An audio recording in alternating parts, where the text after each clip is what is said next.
Hello mga kaginang buhay! May pupuntahan po kami ngayon ni Ron kasi meron tayong dapat i-consider sa pag-alaga ng baka. Kailangan daw, sabi ni Kabeng Roger, na unahin po muna natin na meron tayong source ng pagkain. So that's why po naaalis kami ni Ron, ang aking agriculturist, para maghanap po ng lupa na pwede naming taniman ng napier o di kaya po taniman po ng mais para po igagawa natin ng silage dahil ito na po, ikakarir na po natin ang pag-aalaga ng baka. So samahan niyo po ako ngayon mga kaginang buhay, nihintay na tayo ni Ron sa baba.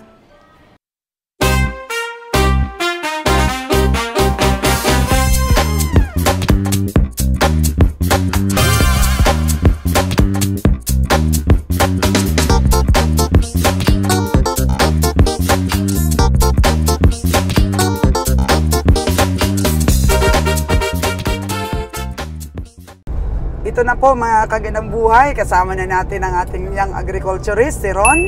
At medyo maganda ang YouTube channel mo, Ron, ha? Parang malapit ka na mag 1,000 subscriber. Magpasalamat ka sa mga subscriber ni Sols Ganang Buhay. Salamat dyan sa mga subscriber ni Mama na walang sawang nagsuporta sa amin at ang mga nag-subscribe sa aking channel. Maraming salamat po. Of course, yung subscriber din ni Kabeng Roger. At kay Papa rin, kay Kabeng Roger, salamat sa mga avid supporter ni Papa dyan na nag-subscribe din sa channel ko.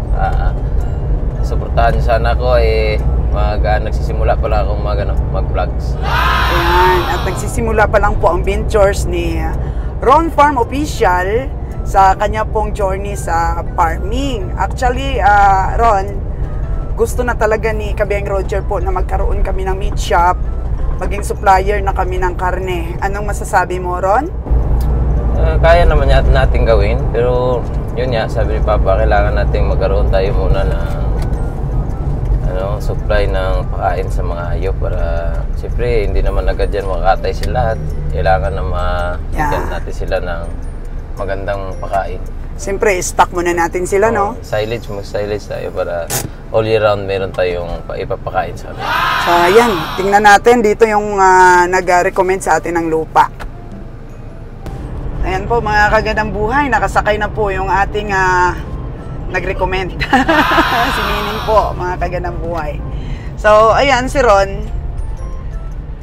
Kamusta naman ang plano natin, Ron, na mag-alaga tayo ng mga malalayang baka? Ready ka na ba? Sa ngayon, di pa tayo ready kasi wala pa nga tayong sustainable na pagkukunan sa kanila ng pakain o silage. Kailangan mo nating makatanim nang sa ganun, hindi naman mangayayat pagdating dito. So, siguro, kapag advance silang dumating, i-feeds muna natin at talagang bili-bili muna tayo ng mga damo habang wala pa tayong damo, ano? Sa ngayon, medyo hindi naman masyadong mahirap makahanap ngayon kasi maraming dayami ngayon. Dito kasi sa amin ngayon, harvest time ngayon dito. Marami pa naman tayong mapapakain sa ating mga hayop pusa ngayon dumating. Pero after that, wala talaga tayong mapapakain.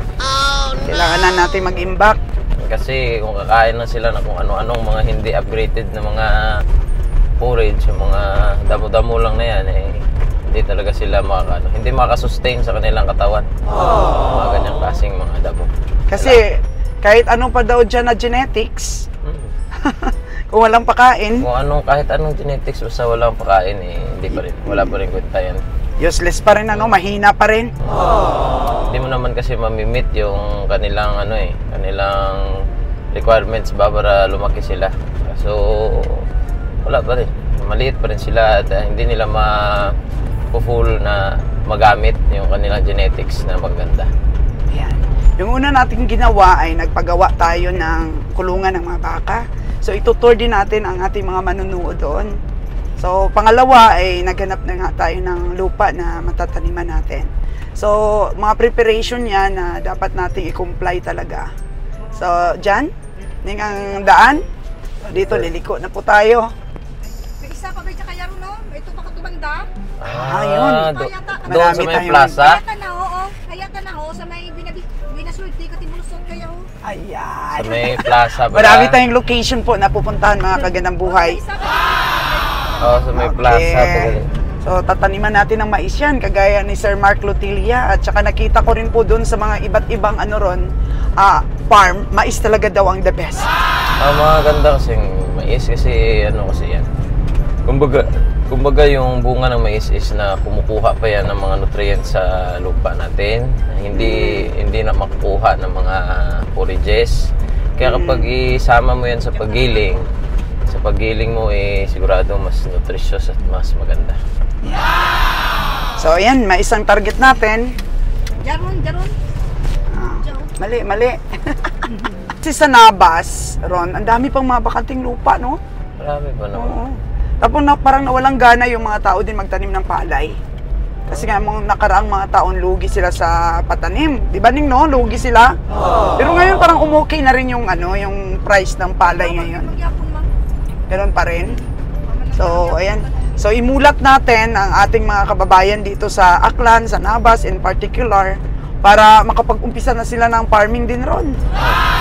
Ngayon, medyo maganda yung kanilang bitahan ng palay kasi nasa 28 per kilo ngayon Nung last bago nag-anihan, pero ngayong anihan siguradong bababa pa. Bababa na naman, no? Bababa na naman. Hirap sa mga farmers. Iko-control na naman nila yung mga stock nila ng palay, hindi muna nila ganyan yung practice dito sa atin. Oo. Iko-control ang pagbenta para ihintay sa magandang presyo, di ba? Okay? Actually, mga subscriber natin, marami din ang marami ding mahilig sa farming, hindi lang nila napapractice. Kaya dito sa ating channel, i-inspire natin sila. Subscribe nyo, Ron's Farm Official, para po masubaybayan nyo ang kanyang journey po sa farming. Dami niyang dapat gawin. May lisensya ka na sa butcher, di ba? So, wala kaming problema mga kaganang buhay kasi pagka nag-meat supplier kami, magpapagawa po kami ng sariling slaughterhouse. Ayan. So, ayan po mga kaganang buhay. Ang lapad pala nito. Ayan. Pero yung binibenta po, dito pa bukid. Ayan, pabundok po yung binibenta. Pero sabi namin, hindi pwedeng taniman ito ng napier. Pero dito po, pwede nating rentahan. Ayan o. Yan po yung may-ari. Ito, napakalapad po ng lupa na to. Hindi pa for sale ito, tatay? Ayaw ibenta? Lapad ito ron, maganda dito ang mais ron. Yan, partihin muna. Gusto na ibenta. Ako kuna kundi ta mo subutan dahil gusto ko ray parehas bago para sa benta ng dalanda ako din. So payag ang iba na ibenta, payag ang iba na hindi rin ibenta. Nalisod sa common yun. Common kasi, no? Dapat nung pasurvey tapos tungaon. Pasurvey tapos hati-hati yung pamilya. Pero mura lang naman yan magpa-subdivide, kuya. Mura lang yan magpa-subdivide. So ito napakalapad ron, napakaganda ng mais dito, ang traktura mo, madali lang itong ma-cultivate. Mukhang may tubig pa dun ron, no? Banda dun. May source ng tubig dun, may bukal. Nagano ba yung mulakot ng kwadra? Ganda. Oo. Ganda nito.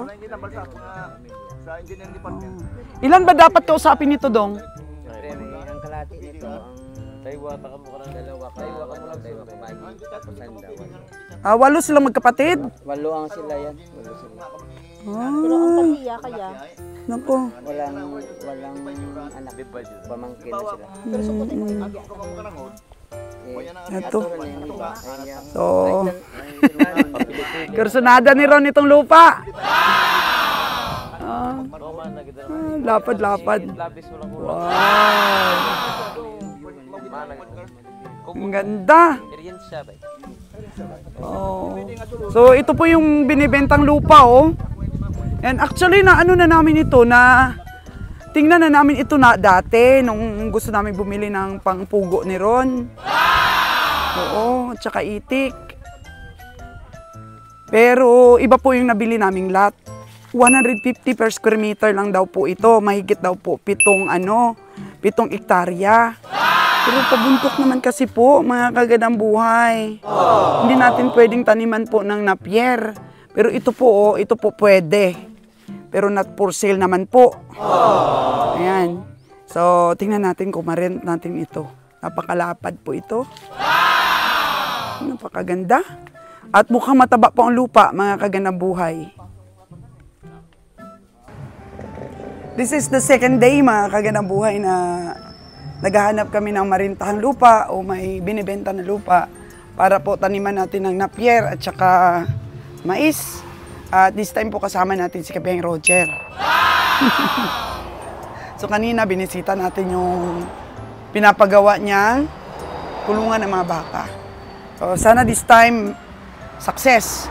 Sana this time may makita na tayo, mga kagandang buhay. Para makakita talaga tayo ng magandang location. So alis muna tayo. Kasi ano na, pupunta na mamayang gabi si Kabeng Roger sa Batangas. Kaya ano natin, ang init. Samantalahin natin yung oras siyang free.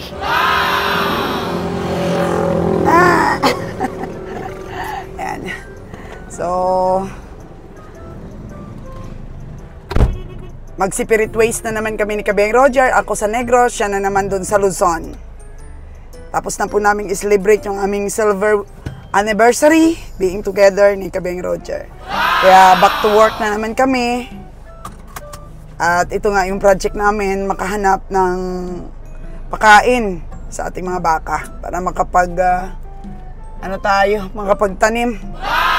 So merong palayan daw na hindi na daw tinaniman ng palay dahil yung ibang mga farmers ayaw na magtanim ng palay, lugi daw. Malaki daw ang gastos. Kaya tingnan natin kung swak sa bulsa ito at pahulug-hulugan ng lupa. Pwede rin rintahan natin kabiyahe, no? Depende rin Sa apan. presyo nila. Saka sa presyo po nila. So, ito po yung lot, mga kagandang buhay na pinuntahan namin ni kabiyahe. Doon sa unahan po yung puguan namin. So, napakalapit lang po dito sa farm namin, doon sa puguan at saka sa itikan. So, ito po, palayan. Ayan, nag-harvest na, oh. Pero, yan po yung binibenta, yung walang tanim na palay. At saka, ito, 1 hektar, doon pa, oh. Ang layo. Diretso yung green na yan na walang tanim. Yan, medyo hinati-hati siguro ito ng pamilya. Kasi parang equal size yung lot. Yung iba tinamnan ng palay, pero ito po ay hindi tinaniman yung binibenta. Actually, nabili daw ito ni Kapitan ng baryo ng Buena Suerte Navas. At ibebenta ulit. So, buy and sell. Ayan. So, walang access road po. Ayan, dito po tayo dadaan sa sapa. Sapa na po itong walang tubig. Ayan po. So, ang dito, ang palay, walang irrigation system. Naghihintay lang talaga ng ulan. So, mahina din po ang saka ng palay. Walang hindi irrigated. So, yun o. Yung mga nagtitracer doon ng palay. Basta ito po bagong harvest. Yung walang tanim po dito sa kabila. Yan. Yan po binibenta. Napakahaba. So, pwede po nating taniman ng napier ito. No, puro napier po itanim natin. Pero depende po sa price. Kasi walang access road. Yan. Pero malapit naman sa kalsada, pero di talaga makapasok yung sasakyan natin. Tingnan natin kung kursunada ni Kabeng Roger ito. Ang maganda dito, malapit lang sa puguan ni Ron. Tapos pwede nating bitawan din yung alaga nating mga itik. Pwede din po ito sa itik, mga kagandang buhay later on. And then baka may magbenta din ng mga katabi. Sige, tingnan natin yung sa kabilang side. Mahaba itong lot. So ito pinuntahan po namin yung kabilang side ng lupa. So ayan. So ito daw lahat. Ito ba? Ito ba yung tinatayuan mo? Oo. Ayan. Papunta doon. Ah, ito pala, tinaniman pala ng palay. Sabi mo kasi kanina hindi tinaniman eh. Oo. So ito, tapos saan? Ayan po. Yan, Yan yung may mga plastic, bangga dun sa may bahay. At saka ito pa ho. Tapos ito, Oo, yan o. yan pa. Oo, hanggang doon yan. Hanggang dun pa, lapad pala. Isang Ito pa? Oo. Ito pa. Malapad pala yun dito. Mas malapad yung dito, sabi ni Kabiyahe. Tsaka, ito. Ito yung may palay. Ayan, kasi kanina ito yung tinuro mo, yung walang tanim. Nagkamali ako eh. Nagkamali ka. Ayan, yan yung highway na yan, papunta dun sa may bundok. Oo. Oo, tapos, bangga dito sa may mga palay, hanggang dun sa may bahay. Ganyan, bangga din doon hanggang doon sa may pader, bahay. At saka ito pa. Oo. So, hanggang doon? Oo. Hanggang doon, so malapad pala masyado. 1 hektarya po. 1 hektarya. Oo. Mahigit siguro ito 1 hektarya. Ang lapad nito, mahigit ito. Mga sobra lang, mga 100 ata. Sobra ito 1 hektar. Ang lapad eh. Tsaka ito, oh, grabe. Kanino itong bakante? Baka ibenta rin sa bandang huli, no? Oo. Kaya lang medyo ano ang may-ari niyan. Medyo ano? Oo. May pira? Oo, may pera. Ito gusto ni Kap para Kapitan po itong may-ari. walang problema ito. Kapitan ang may-ari. Madali nyo ano ang papers. Madali daw asikasuhin ng papers. Depende na lang po sa usapan. Depende kay Kabihang Roger, malapad pala. Ito yung mga baka nila dito, native na native, oh.